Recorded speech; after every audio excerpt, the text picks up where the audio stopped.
আসসালামু আলাইকুম। আপনাদের সামনে যে টপিক্সটা নিয়ে আলোচনা করব যে কৃমিনাশকের পরে আপনারা লিভার টনিক খাওয়াবেন না কিডনি টনিক খাওয়াবেন না দুটাই খাওয়াবেন।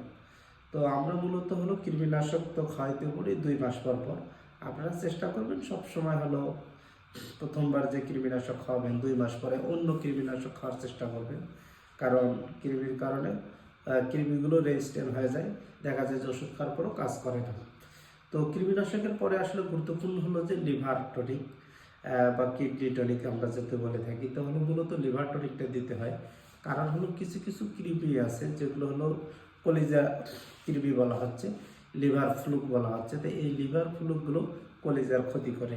তো এই জন্য যখন আমরা কৃমিনাশক দেব তো দেখা যাচ্ছে যে কৃমিগুলো মারা যাবে, এদের ডেব্রিসগুলো বিভিন্ন জায়গায় থেকে যায়, কলিজা কৃমি মারা গেলো কলিজার ডেব্রিসগুলো থেকে যায়, তখন দেখা যায় ওই জায়গাটাতে ধীরে ধীরে পচন হবে, তাই না?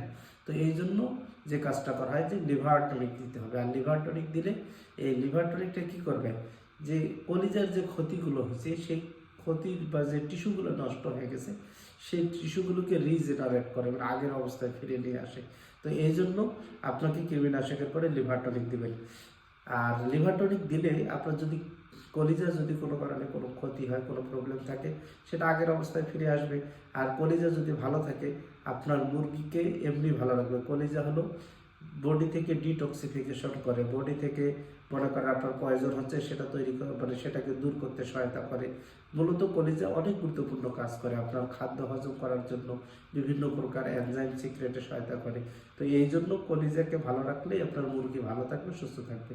এই জন্য আপনারা কৃমিনাশক ডোজ করার পরে 5 দিন বা 7 দিন আপনারা কী করবেন, একটা কলিজা টনিকের ডোজ করে দিবেন। এবং বিভিন্ন প্রকার কলিজা টনিক আছে, যেমন আমার এখানে একটা ওষুধ আছে, যেমন হলো দেখি আছে না, যেমন সরি একটা কোম্পানির আছে, যেমন এটা হলো যে লিভাপ্লেক্স, এটা হলো পপুলারের। তো এরকম বিভিন্ন কোম্পানির আছে, রেস্টোলিভ আছে, হ্যাপাটোভেট আছে। তো আপনারা যেটা ভালো কোম্পানির নেওয়ার চেষ্টা করবেন, তাহলে দেখা যাবে যে আপনার মুরগি ভালো থাকবে, সুস্থ থাকবে। ধন্যবাদ আপনাদেরকে।